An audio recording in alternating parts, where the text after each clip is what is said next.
कहते हैं अगर शतरंज के खेल में चाल गलत चलोगे तो पूरा गेम ही पलट जाता है। हालांकि वह तो सिर्फ एक गेम होता है, लेकिन आज के समय में वैश्विक उथल पुथल और कई देशों के बीच आपस में तनाव इतना ज्यादा बढ़ गया है कि अगर कोई एक गलत कदम उठा ले या फिर गलत चल दे तो उसे जन्मों जन्म तक पछताना पड़ सकता है। और इस बार सबसे ज्यादा पछतावा बड़ा है अमेरिका का, क्योंकि अमेरिका ने जो गलत चाल चली थी उसका परिणाम सामने आ चुका है। अब यहां सबसे बड़ी बात यह है कि अब दिखाई ये दे रहा है कि अमेरिका ने भारत पर टैरिफ का खेल खेलकर दुनिया की फार्मेसी कहे जाने वाले इंडिया की दवाओं से ही हाथ धो लिया है, क्योंकि अब यही भारत की मेडिसिन जो अमेरिका जाती थी अब रूस, ब्राजील और कुछ बाकी देशों की तरफ भारत के द्वारा मोड़ी जा रही है। और आप खबर में देख सकते हैं जो कि हाल ही में निकल कर आ रही है और बताया जा रहा है कि भारत ने अपनी नजरें अमेरिकी टैरिफ के कारण नई फार्मा मार्केट की ओर घुमा दिया है। और कमाल की बात यह है कि फार्मा एक्सपोर्ट के लिए भी भारत ने किसी ऐसे वैसे मार्केट में अपना स्टेप नहीं बढ़ाया, बल्कि भारत ने अपना स्टेप बढ़ाया रूस, ब्राजील और नीदरलैंड्स जैसे देशों में, जो कि भारत के सबसे विश्वसनीय देश हैं और ये मरते दम तक भारत के साथ खड़े रहते हैं। चलिए भारत के फार्मा एक्सपोर्ट को लेकर पूरी डेवलपमेंट समझते हैं, लेकिन आगे बढ़ने से पहले इस वीडियो को लाइक करके चैनल को सब्सक्राइब जरूर कर लीजिए। दरअसल भारत को दुनिया की फार्मेसी कहा जाता है।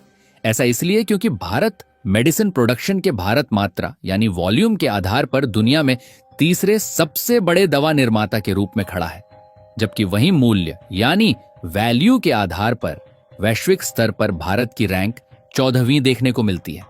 और भारत की दवाई अन्य देशों की तुलना में कितनी सस्ती होती है इसका अंदाजा आप इसी बात से लगा सकते हैं कि प्रोडक्शन के मामले में तो तीसरे नंबर पर है, लेकिन मूल्य के हिसाब से 14वें नंबर पर देखने को मिलता है। ऐसा इसीलिए क्योंकि भारत की दवाइयां सस्ती होती हैं। फाइनेंशियल ईयर 2023 से 24 में भारत के दवा और फार्मा निर्यात का मूल्य लगभग 27.9 अरब डॉलर था, जो 9.7% अधिक था पिछले वर्ष की तुलना में। उसके बाद 2024 से 25 में यह आंकड़ा बढ़कर 30.47 अरब डॉलर हुआ, जो पहली बार यह स्तर पार कर रहा है। कुछ सर्वे में यह भी पाया गया कि भारत अब वैश्विक निर्यात मूल्य में 11वीं रैंक पर भी है। फिलहाल यहां पर सबसे ज्यादा ध्यान देने वाली बात यह है कि भारतीय फार्मा उद्योग वैश्विक बाजार में 20% जेनरिक दवाओं का योगदान देता है। और इसमें भी ध्यान देने वाली बात यह कि यूएस की जेनरिक दवाओं की आवश्यकता का 40% और यूके की 25% आवश्यकता भारत से पूरी होती है। और जैसा कि एक बात हमने आपको पहले ही याद दिलाया कि भारत जिन मेडिसिन का एक्सपोर्ट करता है वह दवाइयां सस्ती होती हैं, क्योंकि भारत ब्रांडेड नहीं बल्कि जेनरिक मेडिसिन का एक्सपोर्ट करता है और जेनरिक दवाइयां सस्ती होती है। और जेनरिक दवाओं के मामले में भारत दुनिया का सबसे बड़ा सप्लायर है, क्योंकि आपको बता दें कि जेनरिक दवाइयां ऐसी दवाएं होती हैं जिनमें वही एक्टिव इंग्रेडिएंट होता है जो ब्रांडेड दवाओं में होता है, लेकिन ये सस्ती इसलिए होती हैं कि ये दवाएं ब्रांडेड दवाओं का सस्ता विकल्प होती हैं, क्योंकि इनके निर्माता को दवा के रिसर्च और मार्केटिंग पर खर्च नहीं करना पड़ता। कहने का मतलब ये है कि जेनरिक दवाएं वही काम करती हैं, वही असर दिखाती हैं और उतनी ही सुरक्षित होती हैं, बशर्ते इन्हें मानक दिशा निर्देशों के तहत बनाया जाए। इसीलिए भारत को दुनिया की फार्मेसी कहा जाता है, क्योंकि यहाँ जेनरिक दवाओं का उत्पादन बड़े पैमाने पर होता है। और यही कारण भी है कि the United Nations children's fund के लिए भारत 50 से 60% तक टीका सप्लाई करता है। आपको बता दें कि भारत का घरेलू फार्मा मार्केट 50 अरब डॉलर के बराबर है, जिसमें निर्यात का हिस्सा 26.5 अरब डॉलर और घरेलू खपत 23.5 अरब है। और मजे की बात यह कि 2030 तक यह उद्योग 130 अरब तक पहुंचने का लक्ष्य रखता है। बेन एंड कंपनी की रिपोर्ट के अनुसार 2030 तक फार्मा एक्सपोर्ट्स 65 अरब डॉलर तक बढ़ सकते हैं। 2047 तक ये 350 अरब डॉलर तक पहुंचने की क्षमता रखते हैं और विश्व के टॉप 5 निर्यातकों में शामिल हो सकते हैं। लेकिन फिलहाल समस्या ये है कि अभी भी अधिकतर फार्मा एक्सपोर्टर जो है अमेरिकी मार्केट पर ही डिपेंडेंट है, क्योंकि हमने आपको जैसा कि बताया भारत जितना एक्सपोर्ट पूरी दुनिया में करता है उसमें से 40% हिस्सा अकेले अमेरिकी मार्केट में ही जाता है। अब अमेरिका का इससे बड़े लेवल पर फायदा होता है क्योंकि भारत से उन्हें मेडिसिन सस्ती मिल जाती है। लेकिन हाल ही में उन्होंने जब टैरिफ का खेल खेलना शुरू किया, भारत के कई अलग अलग प्रोडक्ट पर टैरिफ लगा दिया और अब तकरीबन सभी प्रोडक्ट पर मिनिमम 50% की टैरिफ लगी गई है, जिससे जिन प्रोडक्ट पर टैरिफ लगी है उन प्रोडक्ट का एक्सपोर्ट प्रभावित हो गया है। हालांकि इससे अमेरिका का नुकसान है, लेकिन ज्यादातर एक्सपर्ट ने यह कह दिया है कि अमेरिका का नुकसान हो या कुछ भी ट्रंप की बुद्धि फेल हो चुकी है, उनको इससे कोई मतलब नहीं है। बस उनको टैरिफ लगाना है तो लगाना है। और खबरें तो अभी ही बता रही हैं कि जल्द ही 200% का टैरिफ फार्मा प्रोडक्ट पर भी लग सकता है। हालांकि फार्मा प्रोडक्ट पर इतनी आसानी से टैरिफ लगने वाला नहीं है, क्योंकि इससे अमेरिका लगभग डूब ही जाएगा। फिलहाल ऐसी कोई नौबत आए उससे पहले भारत खुद अमेरिका को झटका देने के लिए अपने फार्मा एक्सपोर्ट के लिए नए मार्केट की ओर मुड़ चुका है, जिसमें भारत सबसे ज्यादा फोकस कर रहा है रसिया, ब्राजील और नीदरलैंड में।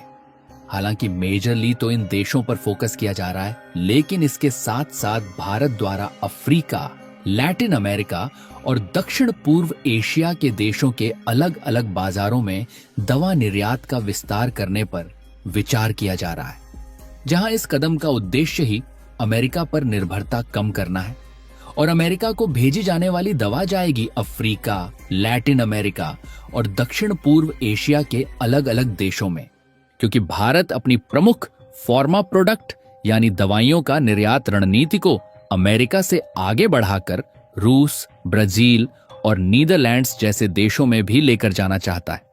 इसका मुख्य उद्देश्य है यूएस पर आपूर्ति निर्भरता कम करना ही है, खासतौर पर ट्रंप द्वारा लगाए गए टैरिफ के डर की वजह से। हालांकि अभी तक भारतीय दवाएं इससे अप्रभावित हैं, लेकिन अनिश्चितता बनी हुई है। भारत का यूएस में जेनेरिक दवाओं का निर्यात वित्तीय 2025 में लगभग 10.5 अरब डॉलर था, जो भारत की कुल फार्मा निर्यात का 1/3 से अधिक है। नए बाजारों में निर्यात बढ़ने की संभावना तकरीबन 20% तक देखी जा रही है। इस दिशा में आने वाली चुनौतियों पर कारगर चर्चा के लिए नई दिल्ली में होने वाले इंटरनेशनल फार्मा प्रदर्शनी का आयोजन भी हो रहा है। अब आप कहेंगे कि इन्हीं देशों का मार्केट भारत के लिए सूटेबल क्यों है? तो देखिए, नीदरलैंड्स विशेष रूप से भारत से जेनरिक दवाओं का आयात बढ़ाना चाहता है, क्योंकि वहां 80% वार्षिक प्रिस्क्रिप्शंस जेनरिक दवाओं की होती हैं। लेकिन पिछले 5 वर्षों में उनके जेनरिक पंजीकरण में 50% गिरावट आई है।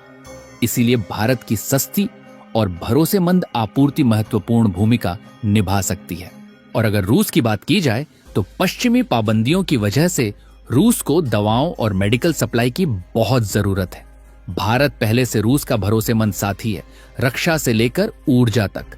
अब दवाओं में भी भारत वहां की खाली जगह भर सकता है। रूसी बाजार बड़ा है और भारत की सस्ती व गुणवत्तापूर्ण जेनेरिक दवाओं की वहां भारी मांग है। इसके अलावा अगर बात ब्राजील की करें तो ब्राजील लैटिन अमेरिका की सबसे बड़ी अर्थव्यवस्था है। स्वास्थ्य सेवाओं में ब्राजील काफी हद तक इंपोर्टेड दवाओं पर निर्भर है। भारत की दवाओं से ब्राजील की हेल्थ केयर कॉस्ट कम हो सकती है, इसीलिए यह भारत के लिए बड़ा अवसर है। यानी साफ है, रूस भारत को स्थिरता देता है, ब्राजील भारत को विस्तार देता है और नीदरलैंड्स भारत को यूरोप का दरवाजा खोल देता है। बाकी आप लोग अगर अभी तक वीडियो को देख रहे हैं, कमेंट बॉक्स में बधाई दीजिए कि भारत का फार्मा एक्सपोर्ट खूब ज्यादा बढ़े और इस वीडियो को लाइक करके अपने मित्रों तक शेयर जरूर करें ताकि उन्हें भी जानकारी मिल सके।